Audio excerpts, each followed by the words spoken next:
Le champagne était glacé, le sang aussi. 3 coups de feu ont retenti dans le club de golf le plus exclusif d'Angleterre pendant la soirée de Noël, et personne n'a rien vu. Un millionnaire gît mort dans la salle des trophées, entouré de 6 suspects qui prétendent tous être innocents. Mais Hercule Poirot sait que l'un d'eux ment. Commentez votre ville et dites-moi, avez-vous déjà résolu une énigme avant le détective? Parce que celle-ci va vous rendre fou dans cette histoire de meurtre glacial. Nous suivrons le légendaire détective belge, alors qu'il démêle un réseau de secrets, de jalousie et de vengeance, au cœur des célébrations de Noël. Chaque chapitre révèle un nouveau suspect, un nouvel indice, un nouveau mensonge. Attachez vos ceintures, préparez votre thé, et surtout, faites confiance aux petites cellules grises. Qui a tué Sir Edmond Hartley? La réponse va vous choquer. Bienvenue à l'événement de Noël, du club de golf. La neige tombait doucement sur le Greenwood Golf Club, ce soir, du 24 décembre, transformant les fairways en tapis d'hermine. Les fenêtres du clubhouse brillaient de 1000 feux, et à l'intérieur, le champagne coulait à flot pour la traditionnelle soirée de Noël. Sir Edmond Hartley, le président du club, avait insisté pour que tout soit parfait cette année. C'était son dernier événement avant sa retraite, disait-il à qui voulait l'entendre. Il ne savait pas à quel point cette phrase était prophétique. À 22 heures précises, 3 coups de feu ont déchiré l'atmosphère festive. Les conversations se sont arrêtées net.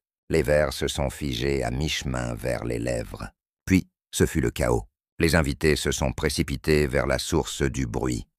La salle des trophées, une pièce lambrissée au bout du couloir principal. La porte était verrouillée de l'intérieur. Le majordome, Jenkins, un homme de 60 ans aux mains tremblantes, a finalement défoncé la porte avec l'aide du jardinier. Ce qu'ils ont découvert a glacé le sang de tous les présents. Sir Edmond Hartley gisait face contre terre, une mare de sang s'élargissant sous son smoking blanc. 3 impacts de balles dans le dos. À côté de lui, un revolver fumant, tombé comme par hasard près de sa main droite. Les vitrines de trophées étaient intactes. Rien n'avait été volé. Le docteur Patricia Moss, une femme aux cheveux gris et au regard perçant, s'est immédiatement agenouillée près du corps. Il est mort depuis au moins 15 minutes, a-t-elle annoncé d'une voix clinique. Les 3 balles ont été tirées à bout portant, dans le dos. Un murmure d'horreur a parcouru l'assemblée. Quelqu'un dans cette pièce, quelqu'un parmi eux, était un assassin. L'inspecteur Barnes de Scotland Yard est arrivé 40 minutes plus tard, accompagné de son équipe. C'était un homme corpulent, au visage rougeau, qui respirait la compétence sans imagination. Il a immédiatement ordonné que personne ne quitte le club. Les routes étaient de toute façon bloquées par la neige. Tous les invités étaient prisonniers, au moins jusqu'au matin. L'ironie n'échappait à personne. Une soirée de Noël transformée en piège mortel. C'est alors qu'Hercule Poirot fit son entrée. Le petit détective belge était présent comme invité d'honneur, invité par Lady Margaret Hartley elle-même, la femme de la victime. Avec sa moustache soigneusement cirée et ses yeux verts pénétrants, Poirot observait la scène avec l'intensité d'un faucon. « Ah, mon ami Barnes, dit-il en s'approchant, permettez-moi d'offrir mes services, car voyez-vous, ce meurtre, il n'est pas ce qu'il semble être. » Barnes fronça les sourcils mais hocha la tête. La réputation de Poirot le précédait. « Très bien, monsieur Poirot, mais je vous préviens, cette affaire est simple. Le revolver est là, le corps aussi. Il suffit de trouver qui avait accès à cette pièce. » Poirot sourit légèrement. « Simple, dites-vous. Alors pourquoi la porte était-elle verrouillée de l'intérieur, mon bon ami? Comment l'assassin s'est-il enfui d'une pièce fermée? » Le silence qui suivit était plus lourd que la neige qui continuait de tomber dehors. Barnes ouvrit la bouche puis la referma. Il n'avait pas de réponse. Poirot se tourna vers l'assemblée des invités, qui le regardaient avec un mélange d'espoir et de terreur. « Mesdames et messieurs, » annonça-t-il d'une voix claire, « je vais découvrir la vérité, mais pour cela j'aurai besoin de votre coopération. car l'un de vous, c'est exactement ce qui s'est passé. Lady Margaret Hartley, une femme élégante d'une 50aine d'années, s'avança. Ses yeux étaient rouges, mais secs. « Monsieur Poirot, dit-elle d'une voix tremblante, trouvez qui a tué mon mari. Je vous en supplie. Edmond il était tout pour moi. » Poirot s'inclina respectueusement. « Je vous le promets, madame, les petites cellules grises ne se reposeront pas avant que la justice soit faite. » Hercule Poirot demanda que tous les invités présents dans le clubhouse, au moment du meurtre, se rassemblent dans le grand salon. Le feu de cheminée crépitait, créant un contraste étrange avec l'atmosphère glaciale qui régnait désormais. 6 personnes s'assirent en demi-cercle, chacune évitant le regard des autres. Ces 6-là, Poirot l'avait déjà établi, avaient tous quitté la salle de réception dans les 30 minutes précédant les coups de feu. « Permettez-moi de récapituler, » commença Poirot en se tenant devant la cheminée, les mains jointes derrière le dos. Sir Edmond a quitté la réception à 21h45. À 22h, 3 coups de feu. Pendant ces 15 minutes, 6 d'entre vous ont également quitté la salle principale. Quelle coïncidence, n'est-ce pas? Son regard balaya les visages tendus devant lui. Le premier suspect était James Hartley, le fils de la victime. Un homme de 32 ans, aux traits aristocratiques et à l'expression amère. Il portait un costume sombre et sirotait un whisky avec des gestes nerveux. « Mon père et moi, nous n'étions pas proches, » admit-il sans détour. « Mais de là à le tuer, c'est ridicule. J'étais dans la bibliothèque, en train de téléphoner. Vérifiez l'historique de mon portable si vous ne me croyez pas. » Poirot hocha la tête. « Nous le ferons, certainement. Et à qui téléphoniez-vous à une heure si tardive, un soir de Noël ?» James hésita. « À mon avocat, pour discuter d'affaires de famille. » Le détective arqua un sourcil. Des affaires si urgentes qu'elles ne pouvaient attendre le lendemain. Intéressant. James détourna le regard, sa mâchoire serrée. La deuxième suspecte était Victoria Chen, la secrétaire personnelle de Sir Edmond depuis 5 ans. Une femme asiatique d'une 30aine d'années, impeccablement habillée, avec des lunettes à monture dorée. Sir Edmond m'avait demandé d'aller chercher un dossier dans son bureau, expliqua-t-elle d'une voix posée. Des documents pour un discours qu'il voulait prononcer ce soir. Je suis resté là-bas environ 10 minutes. Son calme était presque suspect en soi. « Et avez-vous trouvé ces documents, mademoiselle Chen ?» demanda Poirot. Victoria hocha la tête. « Oui, ils étaient dans le tiroir du haut, comme il me l'avait indiqué. Je les ai rapportés dans le salon principal, mais Sir Edmond n'était plus là. J'ai pensé qu'il était allé aux toilettes. » Poirot plissa les yeux. « Vous avez travaillé si longtemps avec lui. Vous deviez bien le connaître. Avait-il des ennemis ?» Victoria hésita avant de répondre. Sir Edmond était un homme exigeant. Il avait bâti son empire sans faire de cadeaux. Oui, il avait des ennemis, mais de là à dire qui aurait pu faire une chose pareille? Elle laissa sa phrase en suspens, ses yeux cachés derrière le reflet de ses lunettes. Poirot nota mentalement qu'elle n'avait pas dit qu'elle ne savait pas, mais qu'elle ne dirait pas. Le troisième suspect était le colonel Reginald Thornbury, un homme militaire à la retraite d'une 60aine d'années, membre fondateur du club. Son visage rougeau trahissait des années de whisky et de soleil tropical. J'étais aux toilettes, puis j'ai fait un tour sur la terrasse pour fumer un cigare, grogna-t-il. La fumée incommode, Lady Thornbury. Je suis revenu juste après les coups de feu. Voilà, simple et véridique. Poirot se tourna vers le colonel avec intérêt. La terrasse, par ce temps, il neigeait, colonel, et il faisait moins 5 degrés. Votre passion pour le cigare doit être intense. Le colonel rougit davantage. J'aime l'air frais. Et puis, j'avais besoin de réfléchir. Sir Edmond et moi avions eu une altercation plus tôt dans la soirée. Je voulais me calmer avant de lui parler à nouveau. Poirot pencha la tête. Une altercation? À quel sujet? Des bêtises de club, marmonna Thornbury. Des questions de finance, de gestion. Rien qui mérite qu'on en parle maintenant. Mais Poirot voyait bien que le colonel mentait ou du moins cachait une partie de la vérité. Les petites cellules grises enregistraient chaque hésitation, chaque regard fuyant. Ce n'étaient pas des bêtises qui mettaient un militaire dans cet état. La quatrième suspecte était Eleanor Hartley, la sœur cadette de Sir Edmund, une femme de 52 ans, au visage marqué par l'amertume. Elle portait une robe de velours vert émeraude qui jurait avec son teint pâle. « J'étais dans ma chambre, déclara-t-elle sèchement. J'avais mal à la tête. Ces soirées bruyantes m'épuisent. Je suis monté me reposer avec un cachet d'aspirine. » Son ton était défensif, presque agressif. Poirot s'approcha d'elle avec douceur. « Madame Hartley, quelqu'un peut-il confirmer votre présence dans votre chambre ?» Eleanor se raidit. « Pourquoi aurais-je besoin d'un témoin? Je suis chez moi. Edmund était mon frère, pour l'amour du ciel. » Mais sa véhémence même la trahissait.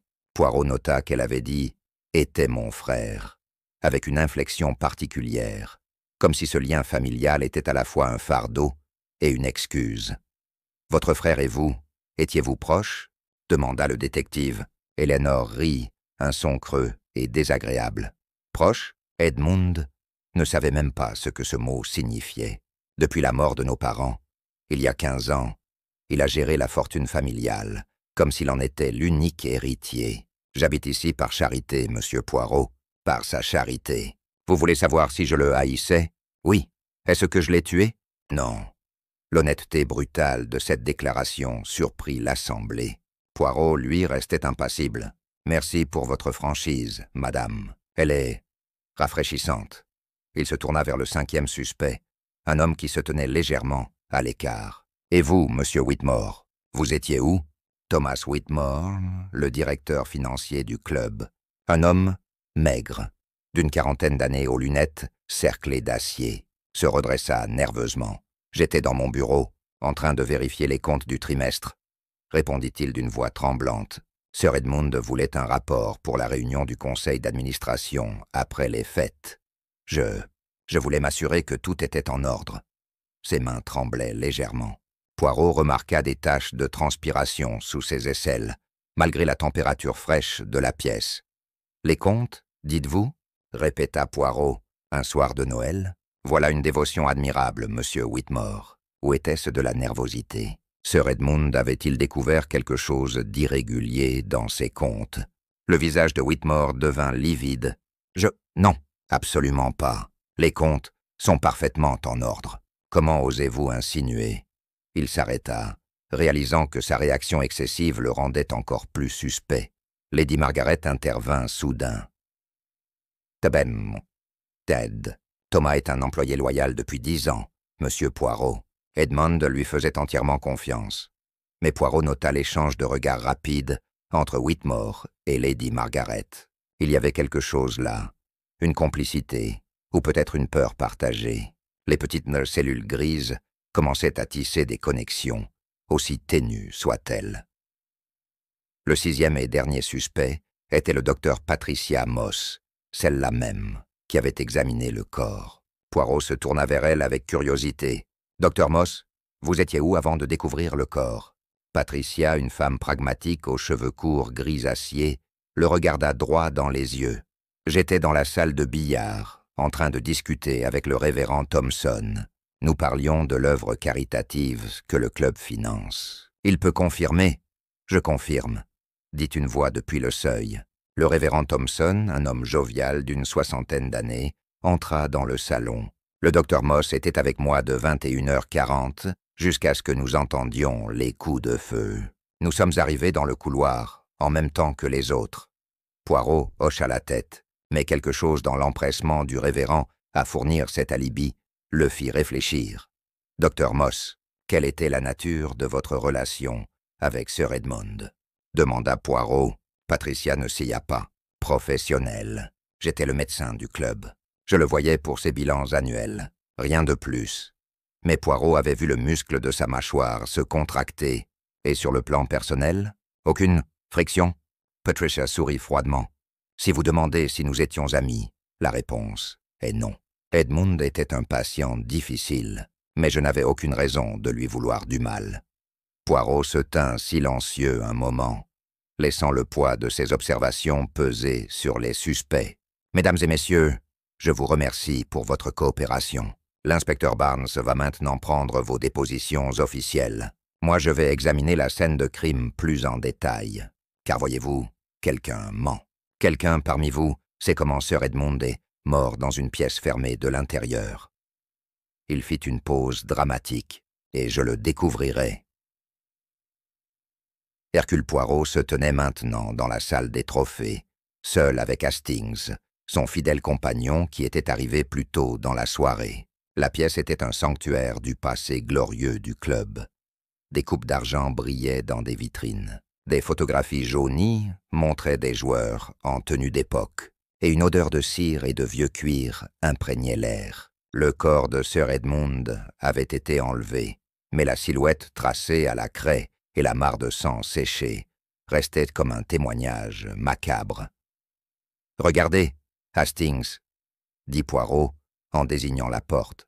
Verrouillée de l'intérieur, la clé était dans la serrure, côté intérieur. Les fenêtres sont fermées, également de l'intérieur. Les verrous n'ont pas été forcés. Alors, comment l'assassin a-t-il quitté cette pièce après avoir tiré 3 balles dans le dos de Sir Edmund?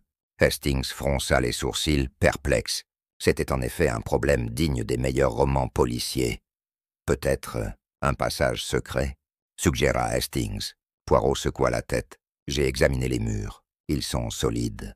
Pas de panneaux dissimulés, pas de passage dérobé. Et de toute façon, mon ami, un passage secret expliquerait la fuite. Mais pas pourquoi Sir Edmund s'est laissé tirer dans le dos, à bout portant. Un homme intelligent comme lui aurait entendu quelqu'un entrer par un passage secret, n'est-ce pas? Hastings s'approcha du revolver, maintenant placé dans un sac à indices transparent. Et cette arme, elle appartient à qui? Poirot examina l'étiquette. Selon l'inspecteur Barnes, c'est l'arme de Sir Edmund lui-même, enregistrée légalement, gardée dans un coffre dans son bureau.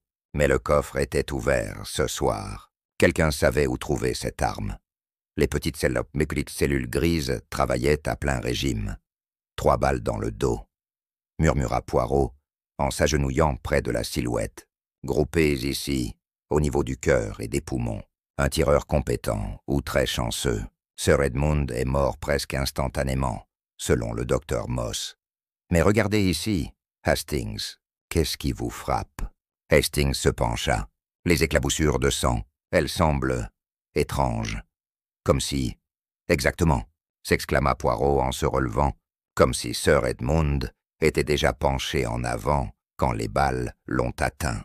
Pas debout, pas en train de marcher. Non, il était penché, probablement en train d'examiner quelque chose.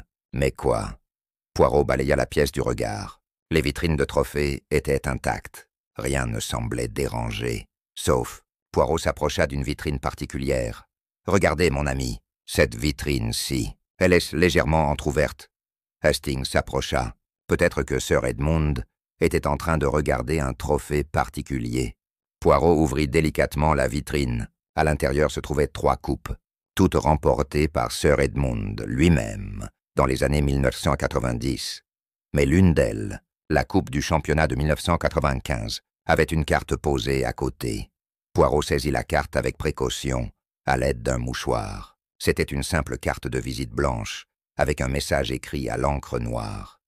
La vérité mérite d'être révélée. Venez seul à 21h45, nous devons parler. Pas de signature. Hastings siffla doucement. C'était un rendez-vous.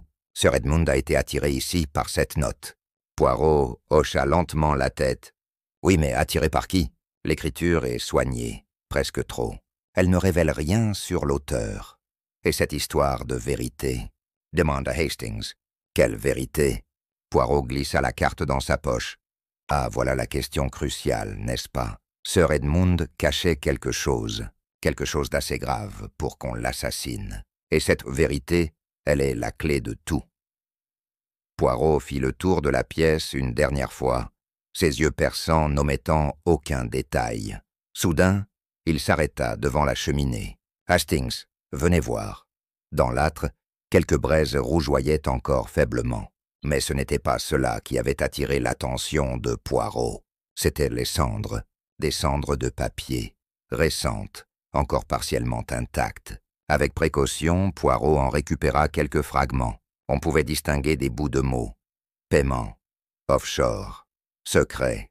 Quelqu'un avait brûlé des documents compromettants. Sir Edmund brûlait des preuves avant sa mort.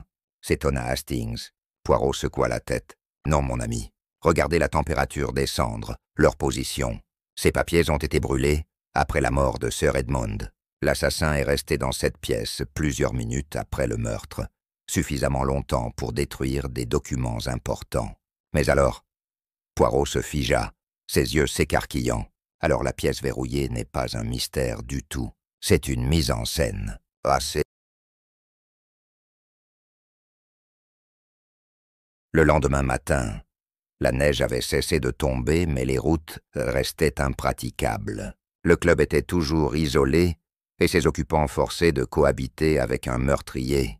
Poirot avait passé une nuit presque blanche, réfléchissant au puzzle complexe qui se dessinait devant lui. Après un petit déjeuner frugal, il demanda à voir Lady Margaret Hartley en privé. Elle le reçut dans le boudoir, une pièce intime décorée de tons pastel. « Madame, je dois vous poser des questions délicates. » commença Poirot avec douceur. Lady Margaret, qui semblait avoir vieilli de 10 ans en une nuit, hocha la tête. « Faites, monsieur Poirot, je veux que justice soit faite. » Poirot s'assit en face d'elle. « Votre mari avait-il des secrets financiers? Des investissements, disons, peu orthodoxes ?» Le visage de Lady Margaret se ferma légèrement. « Pourquoi cette question? » « Parce que j'ai trouvé des traces de documents brûlés dans la cheminée de la salle des trophées, » expliqua Poirot. Des documents qui mentionnaient des comptes offshore et des paiements secrets. Ces documents existaient, n'est-ce pas? Lady Margaret détourna le regard vers la fenêtre enneigée. Edmund était un homme d'affaires avisé. Certaines de ses transactions n'étaient peut-être pas entièrement conformes, mais il n'était pas un criminel, monsieur Poirot. Je ne suggère pas qu'il l'était, dit Poirot gentiment. Mais quelqu'un savait ses secrets. Quelqu'un l'a fait chanter, peut-être, ou voulait l'exposer. La note que j'ai trouvée parlait de vérité à révéler. De quelle vérité s'agissait-il? Lady Margaret se tordait les mains. Je ne sais pas. Edmund ne me parlait pas de ses affaires. Il disait que c'était pour me protéger. Mais ces dernières semaines, il était tendu, nerveux. Il recevait des appels qu'il prenait en privé. Poirot se pencha en avant. « Madame, je dois savoir, votre mari avait-il des ennemis parmi les membres du club? Quelqu'un qui l'aurait lésé financièrement ?» Lady Margaret hésita longuement avant de répondre. « Le colonel Thornbury, il y a 3 mois, Edmund a rejeté sa candidature pour le poste de vice-président du club. Thornbury l'a très mal pris. Ils se sont disputés violemment. Edmund disait que Thornbury était compromis d'une certaine manière. Compromis? Comment? Insista Poirot, mais Lady Margaret secoua la tête. Je ne sais pas exactement. Edmund restait vague, mais il y avait autre chose. Elle s'interrompit, semblant lutter avec elle-même. Ma belle-sœur Eleanor, elle et Edmund se disputaient constamment au sujet de l'héritage familial. Eleanor estimait qu'Edmund l'avait floué lors du partage, après la mort de leurs parents. Elle menaçait de porter l'affaire en justice. Poirot nota tout mentalement. « Et votre fils, James? Quelles étaient ses relations avec son père ?» Le visage de Lady Margaret se crispa de douleur. « Terribles. » James voulait sa part d'héritage, maintenant, pour monter son entreprise. Edmund refusait. Il disait que James était irresponsable, qu'il dilapiderait tout. Ils ont eu une altercation terrible la semaine dernière. James a dit... Elle s'arrêta, les larmes aux yeux. James a dit qu'il souhaitait la mort de son père. Le silence qui suivit était pesant. Poirot laissa Lady Margaret se ressaisir avant de poser sa dernière question. « Et M. Whitmore, le directeur financier, votre mari lui faisait-il vraiment confiance ?» Lady Margaret releva brusquement la tête. « Pourquoi cette question ?» Poirot haussa les épaules. « Simple curiosity. M. Whitmore semblait très nerveux hier soir, plus que ce qui serait normal dans de telles circonstances. » Lady Margaret se leva et marcha vers la fenêtre. « Thomas, Thomas gérait les comptes du club depuis 10 ans. Edmund lui faisait confiance, oui. Mais elle se retourna. Son visage était pâle. Il y a 2 semaines, j'ai surpris une conversation entre Edmund et Thomas. Edmund parlait de discordance, d'audits. Thomas semblait terrifié. Mais quand j'ai demandé à Edmund, il m'a dit que ce n'était rien, juste des vérifications de routine. Poirot se leva à son tour. « Madame, pensez-vous que M. Whitmore ait pu détourner des fonds ?» Lady Margaret porta une main à sa bouche. « Mon Dieu, vous croyez que c'est pour ça qu'Edmund a été tué? Pour empêcher une révélation ?» Poirot ne répondit pas directement. « Je crois que votre mari savait quelque chose de compromettant sur plusieurs personnes. Et l'une de ces personnes a décidé que le silence éternel était préférable à l'exposition. »« Mais qui ?» murmura Lady Margaret. « Qui parmi tous ces gens serait capable d'une telle horreur ?» Poirot prit sa main avec compassion. « C'est ce que je vais découvrir, madame. Je vous le promets, mais j'aurai besoin de votre aide. Vous devez me dire tout ce que vous savez, même les détails qui semblent insignifiants, car dans une enquête comme celle-ci, les petits détails sont souvent les plus révélateurs. » L'après-midi du 2e jour, l'avocat de Sir Edmund, maître Hamilton, arriva enfin au club, ayant réussi à traverser les routes déneigées au volant d'un véhicule tout-terrain. C'était un homme austère, d'une 60aine d'années, portant un costume 3 pièces impeccable. Il apportait avec lui le testament de Sir Edmund qu'il devait lire en présence de la famille et de Poirot, à la demande de Lady Margaret. La lecture du testament se déroula dans le bureau de feu Sir Edmund, une pièce lambrissée de chêne sombre, où régnait encore l'odeur du cigare préféré du défunt. Lady Margaret était assise droite comme un i. James fumait nerveusement près de la fenêtre, et Eleanor tripotait son collier de perles avec une impatience mal dissimulée. Poirot s'était placé dans un coin, observateur silencieux, mais attentif à chaque réaction. Maître Hamilton ouvrit le document avec une solennité théâtrale. « Le testament a été rédigé il y a 6 mois et dûment enregistré, » annonça-t-il. « Je vais en lire les dispositions principales. Moi, Edmund Charles Hartley, étant en pleine possession de mes facultés mentales, déclare ceci être mes dernières volontés. » Il s'éclaircit la gorge et continua. « À mon épouse bien-aimée, Margaret, je lègue la maison de Greenwood, ses dépendances, ainsi qu'une rente viagère de 100 000 livres par an. » Lady Margaret ne montra aucune réaction, gardant son regard fixe sur ses mains jointes. Maître Hamilton poursuivit. « À mon fils James, je lègue la somme d'1 million de livres, à condition qu'il termine ses études de gestion et qu'il occupe un emploi stable pendant au moins 1 an. Sinon, cette somme sera versée à une œuvre caritative de mon choix. » James devint écarlate et écrasa sa cigarette avec violence. « Même mort, il me contrôle, » siffla-t-il. « À ma sœur Eleanor, » continua l'avocat, « je lègue la propriété de Brighton que notre père nous avait laissée en indivision, ainsi que la somme de 500 000 livres, en reconnaissance de certaines circonstances passées. » Eleanor laissa échapper un petit rire hystérique. « Certaines circonstances, quelle délicatesse! Il m'a volé la moitié de mon héritage, et maintenant il me jette des miettes. » Maître Hamilton fronça les sourcils mais ne répondit pas. « Le reste de ma fortune, » continua-t-il, comprenant mes actions, mes investissements et mes biens immobiliers, d'une valeur estimée à 15 millions de livres, sera divisé de la manière suivante. 50% à mon épouse, Margaret, 30% au Greenwood Golf Club pour sa pérennité et 20% à... Il s'arrêta, visiblement mal à l'aise, et 20% à mademoiselle Victoria Chen, ma secrétaire, en reconnaissance de ses loyaux services. Le silence qui suivit était assourdissant. Lady Margaret se leva d'un bond, son visage habituellement composé déformé par la rage et la douleur. 3 millions de livres à cette femme. James se tourna vers sa mère, incrédule. « Mère, tu savais ?» Lady Margaret secoua la tête, des larmes de colère coulant sur ses joues. « Non, je ne savais rien. Edmund et Victoria, mon Dieu, comment ai-je pu être si aveugle ?» Poirot intervint doucement. « Maître Hamilton, Ce testament a-t-il été contesté? Sir Edmund avait-il l'intention de le modifier? L'avocat hésita, puis hocha lentement la tête. En effet, monsieur Poirot, Sir Edmund m'avait contacté il y a 2 semaines. Il voulait me voir de toute urgence pour modifier certaines dispositions.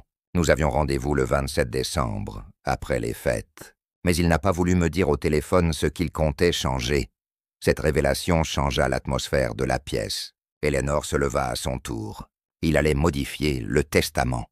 Peut-être pour déshériter Victoria, ou pour augmenter ma part, ou... Elle s'arrêta, réalisant les implications, ou pour déshériter James complètement. Termina celui-ci amèrement. C'est exactement le genre de chose qu'il aurait fait. Me punir une dernière fois. Poirot se leva et s'approcha de maître Hamilton. Dites-moi, qui était au courant de l'existence de ce testament et de son contenu? L'avocat réfléchit. Sir Edmund lui-même, évidemment, moi, et Lady Margaret avait été informée des grandes lignes lors de sa rédaction. Pour les détails spécifiques concernant Victoria Chen, je ne peux pas dire qui le savait. Il regarda Lady Margaret avec compassion. « Je suis désolé, madame. » Poirot se tourna vers les 3 héritiers. « Alors nous avons un mobile, ou plutôt plusieurs mobiles. James, vous vouliez votre héritage sans condition. Eleanor, vous vouliez plus que ce que votre frère vous accordait. Et Victoria Chen. » Il laissa sa phrase en suspens. Lady Margaret termina pour lui, sa voix glaciale. Victoria voulait s'assurer qu'Edmund ne modifierait pas le testament avant de mourir. 3 millions de livres. Quel prix pour la loyauté?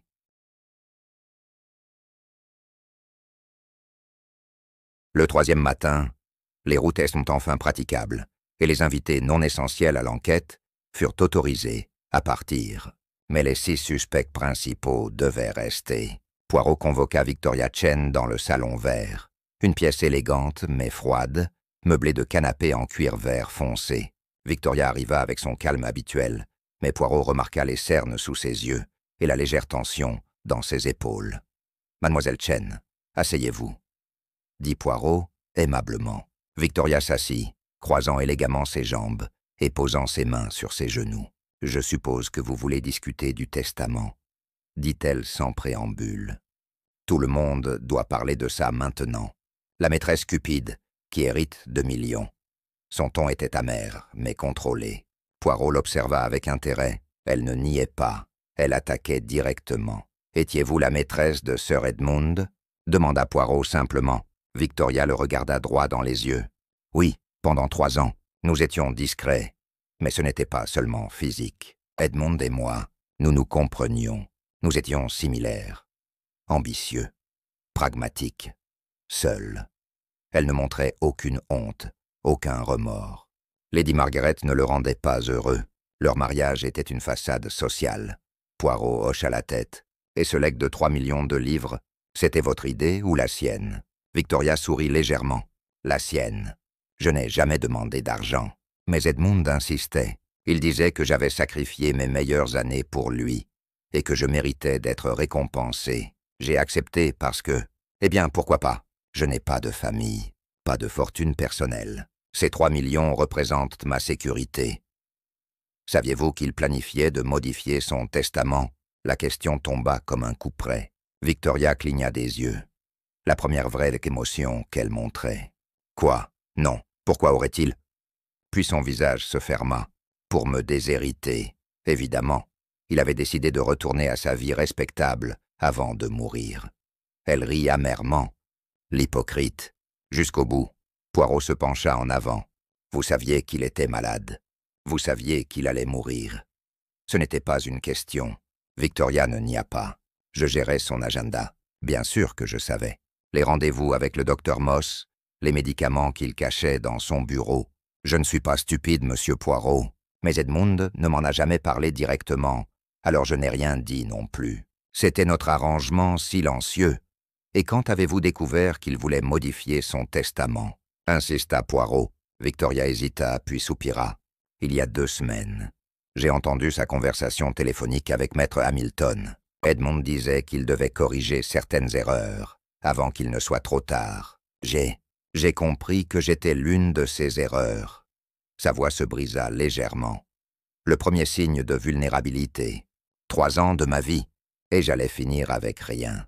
Alors vous l'avez tué pour préserver votre héritage, conclut Poirot. Victoria secoua vivement la tête. Non, je ne l'ai pas tué. Oui, j'étais en colère. Oui, j'étais blessé, mais je ne l'aurais jamais tué. Monsieur Poirot, réfléchissez. Si je l'avais tué avant qu'il ne modifie son testament, ne serais-je pas la suspecte évidente? Je ne suis pas assez stupide pour ça.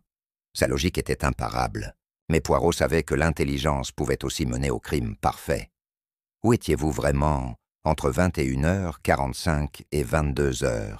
Demanda-t-il. Victoria soupira. Je vous l'ai dit. Dans le bureau d'Edmund, cherchant des documents pour son discours. Mais elle s'arrêta, mordant sa lèvre. Mais ce n'est pas tout à fait vrai. J'étais dans son bureau, oui, mais pas pour chercher des documents. Je fouillais son coffre. Je voulais voir si je pouvais trouver une copie de l'Ancien Testament ou des preuves de ce qu'il planifiait. Poirot arqua un sourcil. « Et avez-vous trouvé quelque chose ?» Victoria hocha la tête. « Oui, des lettres. Des lettres que j'avais écrites à Edmund pendant notre liaison. Il les gardait dans une boîte en métal au fond du coffre. J'ai pensé que si Lady Margaret les trouvait après sa mort, elle pourrait contester le testament en prétendant que j'avais manipulé Edmund. Alors je les ai prises. Toutes. Et je les ai brûlées dans la cheminée de son bureau. Vous avez détruit des preuves, constata Poirot. Victoria acquiesça sans remords. Oui, mais pas des preuves de meurtre. Des preuves de ma relation avec Edmund. Je protégeais mon avenir, pas mon crime. Elle regarda Poirot avec défi. Je n'ai pas tué Edmund, mais je ne vais pas m'excuser d'avoir protégé mes intérêts. Il m'a utilisé pendant 3 ans. J'estime que ces 3 millions sont un paiement équitable. Poirot se leva et marcha vers la fenêtre. Mademoiselle Chen, savez-vous ce que Sir Edmund planifiait de révéler? Cette vérité dont parlait la note. Victoria sembla surprise. Quelle note? Poirot lui montra la carte qu'il avait trouvée dans la salle des trophées. Victoria la lut et pâlit.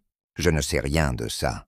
Quelle vérité? Edmund avait beaucoup de secrets, mais je ne sais pas lequel il voulait révéler. Poirot décida qu'il était temps de confronter Thomas Whitmore. Le directeur financier avait été de plus en plus nerveux depuis le meurtre, évitant les regards et sursautant au moindre bruit. Poirot le trouva dans la salle de billard, fixant les boules colorées sans vraiment les voir. « Monsieur Whitmore, nous devons parler », annonça Poirot. Whitmore sursauta violemment, renversant presque son verre de whisky. « Monsieur Poirot, vous m'avez fait peur », balbutia-t-il. Ses mains tremblaient visiblement. Poirot s'assit sur l'un des tabourets hauts et désigna le siège en face. « Asseyez-vous, monsieur Whitmore, et dites-moi la vérité. Sir Edmund avait découvert des irrégularités dans les comptes du club, n'est-ce pas ?» Le visage de Whitmore devint livide. Il ouvrit la bouche, la referma, puis finalement s'effondra sur le siège, la tête dans ses mains. « Comment savez-vous » murmura-t-il. Poirot haussa les épaules. « Les petites cellules grises, mon ami. Sir Edmund voulait un audit. Vous étiez terrifié. Lady Margaret a entendu une conversation tendue entre vous deux. Et maintenant, Sir Edmund est mort, avant que cet audit ne puisse avoir lieu. Quelle coïncidence remarquable, n'est-ce pas ?» Whitmore releva la tête, des larmes coulant sur ses joues. « Je n'ai pas volé beaucoup, juste 100 000 livres sur 10 ans, pour payer les études de mes enfants, pour rembourser mes dettes. Le club a des millions, personne ne remarquerait jamais. » Sa voix était un mélange de défense et de désespoir. Poirot le regardait avec une certaine compassion, mais aussi avec détermination. Mais Sir Edmund a remarqué. « Comment ?» Whitmore s'essuya les yeux. « Un audit surprise il y a 3 semaines. Un auditeur externe, envoyé par le conseil d'administration, à la demande d'Edmund. J'ai essayé de maquiller les comptes, mais j'ai commis une erreur. Une petite discordance dans les rapports trimestriels. Edmund l'a vu immédiatement. Il m'a convoqué dans son bureau et m'a confronté. Le visage de Whitmore se tordit de douleur. Il était furieux. Il disait que j'avais trahi sa confiance, que j'allais aller en prison. « Et qu'avez-vous fait ?» demanda Poirot doucement. Whitmore prit une profonde inspiration. J'ai supplié. Je lui ai dit que je rembourserai tout, que je démissionnerai, n'importe quoi. Edmund a dit qu'il allait réfléchir, qu'il me donnerait sa réponse après Noël. Ces derniers jours ont été un enfer. Je ne savais pas s'il allait me dénoncer à la police ou me donner une chance de réparer. Il regarda Poirot avec des yeux rouges. « Mais je ne l'ai pas tué. Je le jure !» Poirot étudia l'homme devant lui. « Où étiez-vous vraiment quand Sir Edmund a été tué ?» Whitmore hésita, puis admit. « J'étais dans la salle des archives du sous-sol. Je tentais de modifier certains documents comptables. Je pensais que si Edmund décidait de me dénoncer, au moins j'aurais effacé les preuves les plus compromettantes. Mais je n'ai pas eu le temps de finir. Les coups de feu ont retenti et je suis remonté précipitamment. Quelqu'un peut-il confirmer votre présence au sous-sol ?» Whitmore secoua la tête misérablement. « Non, j'étais seul. C'est pour ça que je n'ai rien dit. Je savais que ça me rendait suspect. Mais, monsieur Poirot, je vous en prie, vous devez me croire. J'avais peur d'Edmund vivant. Pourquoi l'aurais-je tué? Mort, il ne peut plus me pardonner. » La logique était tordue, mais pas dénuée de sens. Poirot se leva et fit quelques pas, réfléchissant. « Monsieur Whitmore, savez-vous si Sir Edmund avait d'autres secrets financiers? Des transactions douteuses, peut-être ?» Whitmore releva brusquement la tête. « Vous savez? Vous savez pour les comptes offshore ?» Poirot fit un geste vague. « Disons que j'ai mes soupçons. Confirmez-les pour moi. » Whitmore regarda autour de lui nerveusement, comme si les murs avaient des oreilles. Sir Edmund avait plusieurs comptes aux îles Caïmans, murmura-t-il. Des millions de livres, argent non déclaré, gains issus de transactions peu recommandables. Je ne sais pas exactement quoi, il ne me disait jamais tout. Mais je gérais les transferts via le club, des paiements déguisés en frais de maintenance ou investissements immobiliers. Si le fisc découvrait ça, ce serait un scandale énorme.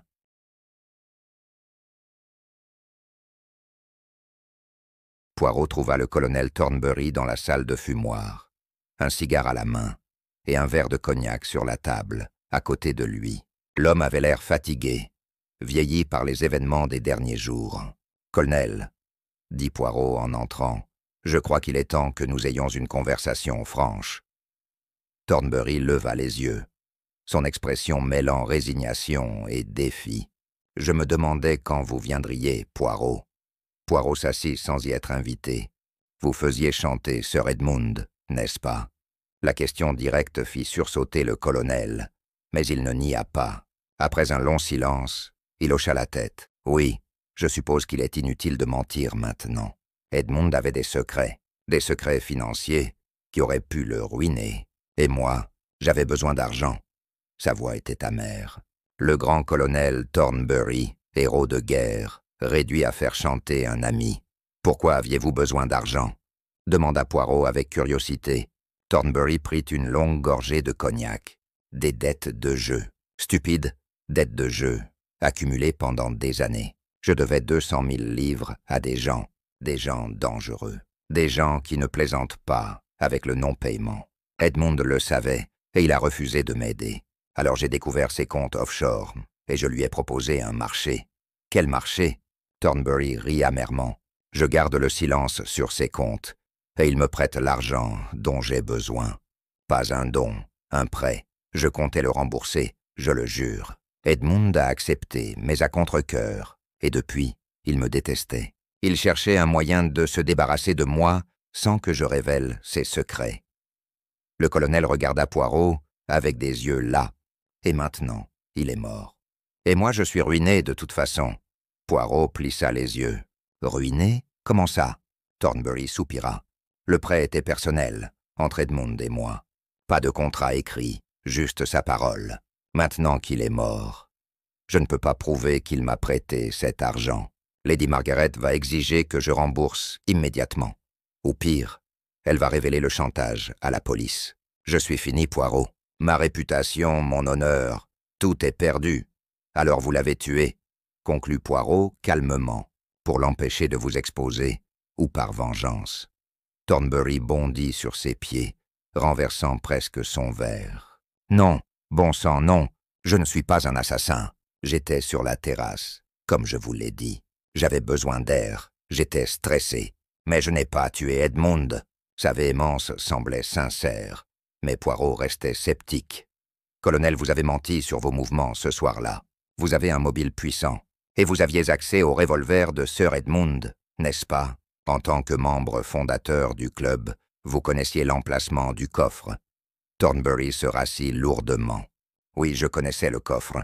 Oui, j'avais un mobile, mais je ne l'ai pas tué.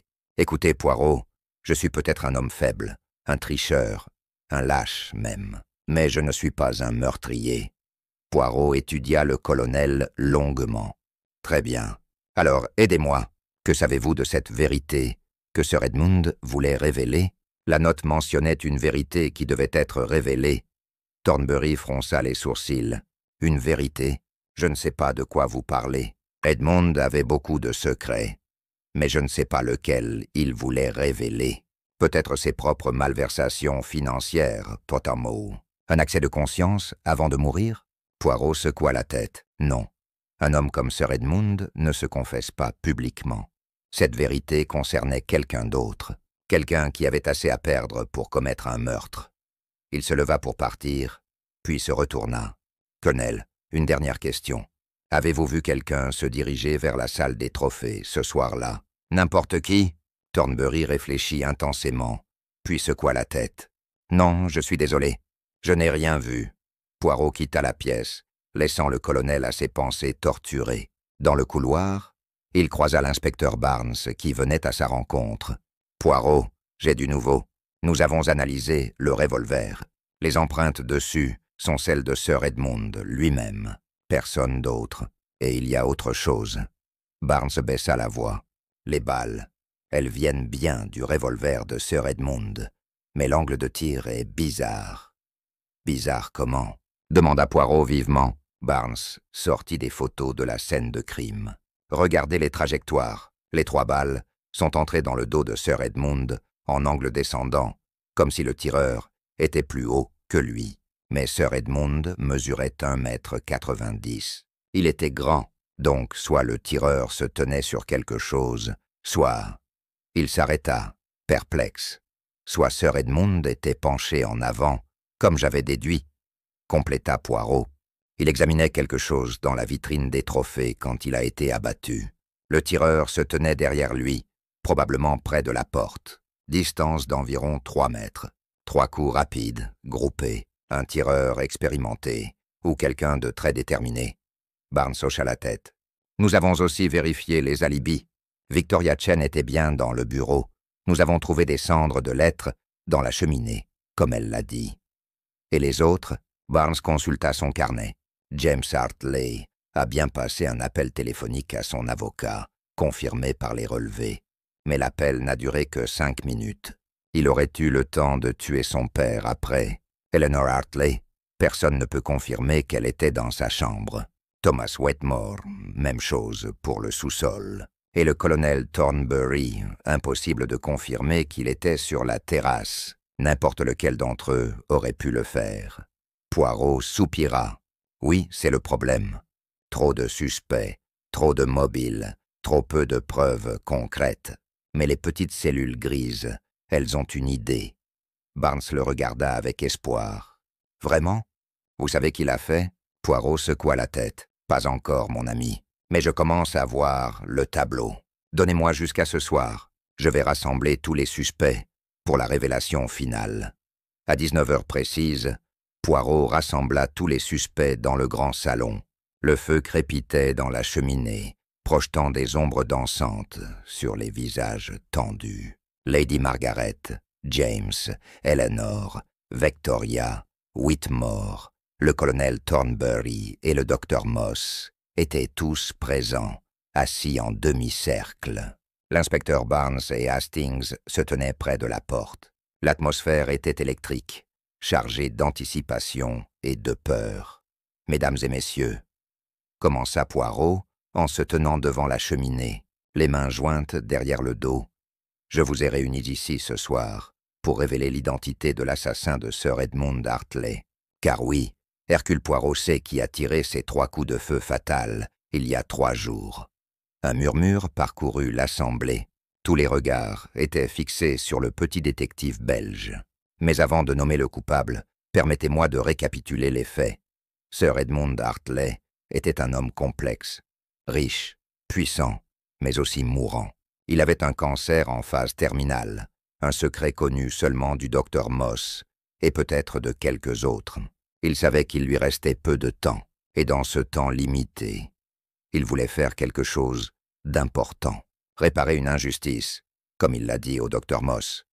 Révéler une vérité, comme disait la note trouvée près de son corps. Poirot se mit à marcher lentement devant les suspects. Sir Edmund avait beaucoup de secrets, des comptes offshore, des malversations financières, une liaison avec sa secrétaire. Et il savait aussi les secrets des autres. Les dettes de jeu du colonel Thornbury, le détournement de fonds de M. Whitmore, les ressentiments de sa sœur Eleanor, l'impatience de son fils James.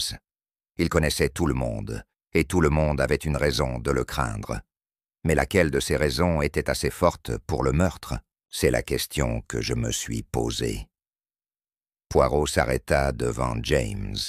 James, vous vouliez votre héritage. Vous détestiez votre père. Vous avez dit que vous souhaitiez sa mort. Un mobile évident, n'est-ce pas? James pâlit, mais ne répondit pas. Poirot continua. Mais vous avez fait l'erreur classique du suspect évident. Vous étiez trop évident. Un vrai meurtrier aurait été plus discret. Poirot se déplaça vers Eleanor. Eleanor, vous aussi aviez un mobile. Votre frère vous avait, selon vous, volé votre héritage. Vous le haïssiez depuis des années. Et vous savez quoi? Je vous crois. Vous le haïssiez vraiment. Mais haïr n'est pas tuer. Vous êtes une femme amère, pas une meurtrière. Eleanor le regarda avec un mélange de soulagement et d'offense. Poirot sourit légèrement et passa au suivant. Colonel Thornbury, vous faisiez chanter Sir Edmund. Vous aviez désespérément besoin que vos dettes restent secrètes. Quand Sir Edmund a menacé de vous exposer, vous avez paniqué. Un homme désespéré était capable de tout, n'est-ce pas? Le colonel se leva à moitié, mais Poirot leva la main. Asseyez-vous, colonel, car voyez-vous, vous êtes trop lâche pour tuer. Vous l'avez dit vous-même. Vous êtes un tricheur, un escroc, mais pas un tueur. Poirot se tourna vers Whitmore. Thomas Whitmore, l'employé loyal qui volait son employeur. Vous aussi étiez désespéré. La prison vous terrifiait. Quand Sir Edmund a découvert vos détournements, vous avez vu votre vie s'effondrer. Mais là encore, Poirot secoua la tête. Vous êtes un homme faible, une opportuniste.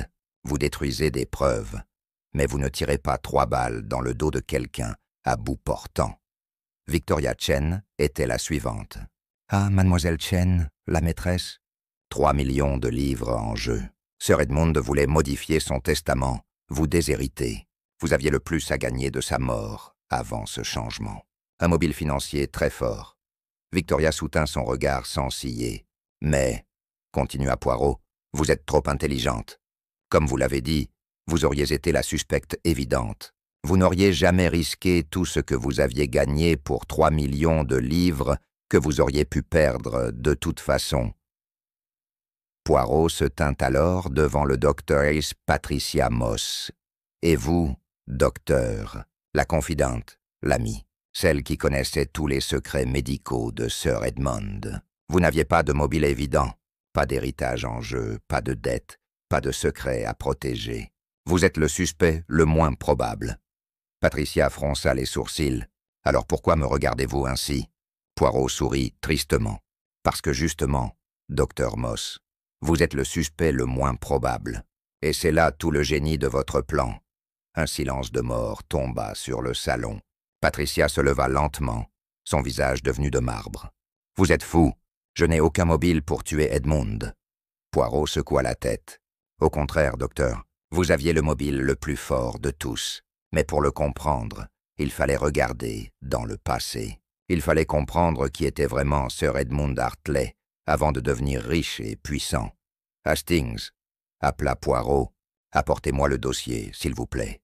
Hastings tendit un dossier épais à Poirot, qui l'ouvrit solennellement. Il y a 30 ans, Sir Edmund n'était qu'Edmund Hartley, un jeune homme ambitieux travaillant dans une société d'investissement à Londres. Et il y avait là-bas une autre employée, une certaine Patricia Hartley. Sa femme. L'assemblée halta collectivement. Patricia devint livide. « Oui, » continua Poirot impitoyablement. « Vous étiez marié à Edmund Hartley, marié pendant 5 ans, jusqu'à ce qu'Edmund ne vous quitte pour Lady Margaret, plus riche, mieux connectée socialement. Il a divorcé de vous rapidement, vous offrant une somme dérisoire en compensation. Vous avez changé de nom, vous êtes devenu médecin, et vous avez refait votre vie, mais vous n'avez jamais oublié, jamais pardonné. » Patricia tremblait maintenant, mais son visage restait froid. « Même si c'est vrai, et même si j'avais une rancune vieille de 30 ans, cela ne prouve rien. Pourquoi aurais-je attendu si longtemps pour me venger ?» Poirot sourit. « Ah, excellent question. Parce que, docteur, vous attendiez le moment parfait, le moment où votre vengeance serait la plus douce. Et ce moment est arrivé il y a 3 mois. Il y a 3 mois, continua Poirot, vous avez diagnostiqué le cancer de Sir Edmund. Cancer en phase terminale, 6 mois à vivre, au maximum. Et c'est là que votre plan s'est formé. Vous n'alliez pas le tuer vous-même, non. Vous alliez le laisser souffrir, lentement, sachant qu'il allait mourir. C'était votre vengeance. Le regarder dépérir, impuissant. Patricia ne répondait pas. Son visage était devenu un masque impénétrable. Mais alors, quelque chose a changé. Edmund a commencé à parler de réparer une injustice, de révéler une vérité. Et vous avez réalisé de quelle vérité il s'agissait. Edmund, face à la mort, face au jugement final, voulait vous rendre justice. Il voulait révéler publiquement qu'il vous avait marié, qu'il vous avait abandonné, qu'il vous devait une compensation. Il voulait modifier son testament pour vous inclure, peut-être même vous laisser une part substantielle. Lady Margaret se leva d'un bond. « Quoi? Edmund était marié avant moi? Il ne me l'a jamais dit. » Poirot hocha la tête tristement. « Non, madame, il vous a menti. Votre mariage était valide, car il avait divorcé, mais il vous a caché toute cette partie de son passé. Le docteur Moss était son premier amour, sa première épouse, et maintenant, mourant, il voulait réparer ce tort. » Poirot se tourna vers Patricia. « Mais vous, docteur, vous ne vouliez pas de sa charité. Vous ne vouliez pas de son argent ensanglanté. Vous vouliez qu'il meure, en sachant qu'il n'avait rien réparé. Alors vous avez planifié le meurtre parfait. Vous lui avez envoyé la note, lui donnant rendez-vous dans la salle des trophées. Vous saviez qu'il viendrait seul, intrigué. Et là, vous l'avez confronté. Vous lui avez dit que vous ne vouliez pas de son pardon, que vous le haïssiez toujours. Edmund, choqué, s'est retourné vers la vitrine des trophées, peut-être pour se donner une contenance. Et c'est à ce moment-là que vous avez sorti son propre revolver, que vous aviez pris dans son coffre plus tôt dans la soirée, et vous avez tiré, 3 fois, dans le dos, à bout portant. » La voix de Poirot était dure, maintenant, accusatrice. Patricia restait immobile, mais ses mains tremblaient légèrement. « Vous ne pouvez rien prouver. C'est une théorie, rien de plus. » Poirot sourit. « Ah, mais j'ai des preuves, docteur. Voyez-vous, vous avez commis plusieurs erreurs. La première, vous avez verrouillé la porte de l'intérieur après le meurtre pour créer le mystère de la pièce fermée. Mais comment êtes-vous sorti? Par la fenêtre? Non. Elles étaient fermées de l'intérieur, aussi. La réponse est simple. Vous n'êtes pas sorti immédiatement. Vous êtes resté dans la pièce, caché derrière les lourdes tentures, près de la fenêtre. Vous avez attendu que quelqu'un défonce la porte. Et quand c'est arrivé, quand tout le monde s'est précipité vers le corps, vous vous êtes glissé dans la foule, prétendant arriver comme les autres. Personne ne comptait les gens dans le chaos. C'était audacieux, mais brillant. Barnes s'avança. Mais Poirot, le révérend Thompson a confirmé qu'elle était avec lui dans la salle de billard, juste avant les coups de feu. Poirot hocha la tête. Oui, c'est ce qu'il a dit. Mais j'ai revérifié avec le révérend ce matin. Il a admis que le docteur Moss était parti aux toilettes à 21h40 et qu'elle n'était revenue qu'après les coups de feu. Il avait menti pour la protéger, pensant qu'elle était innocente et ne voulant pas la mettre dans l'embarras. Patricia ferma les yeux. « Le révérend m'a trahi, murmura-t-elle. Poirot continua. « Votre deuxième erreur. Vous avez brûlé des documents dans la cheminée de la salle des trophées. Vous pensiez que c'était des preuves contre vous. Peut-être des lettres ou des documents de divorce. Mais en réalité, Edmund les avait gardés précieusement, comme preuve de son intention de vous rendre justice. En les détruisant, vous avez révélé que vous saviez exactement ce qu'ils contenaient. Et votre troisième erreur, la plus révélatrice. » Poirot sortit un petit sac plastique de sa poche. « Vous avez oublié ceci. C'était un bouton.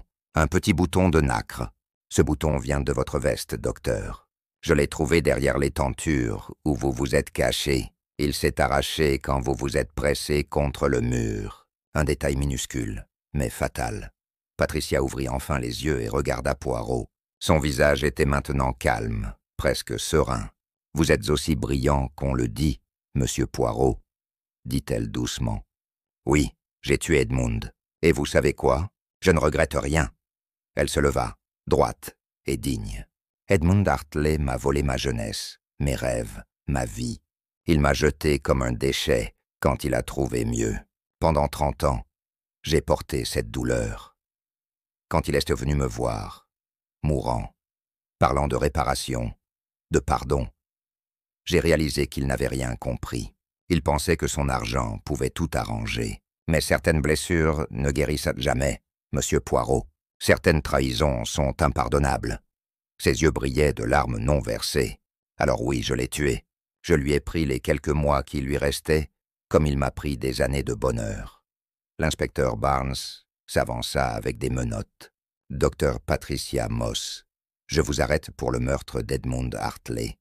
Vous avez le droit de garder le silence. » Mais Patricia l'interrompit. « Ce n'est pas nécessaire, inspecteur. Je vais venir calmement. J'ai fait ce que j'avais à faire. Justice a été rendue, à ma façon. » Elle regarda l'assemblée une dernière fois. Edmund était un homme cruel. Vous tous le saviez. Ne le pleurez pas trop. Alors que Barnes l'emmenait, Patricia s'arrêta devant Poirot. « Vous comprenez, n'est-ce pas? Vous comprenez pourquoi j'ai dû le faire. » Poirot la regarda avec une expression complexe, mêlant compassion et tristesse. « Je comprends la douleur, docteur Moss, mais le meurtre n'est jamais la réponse. La justice, oui. La vengeance, non. Vous avez gâché votre vie pour un homme qui n'en valait pas la peine. » Patricia sourit tristement. « Peut-être, mais au moins, maintenant je peux dormir.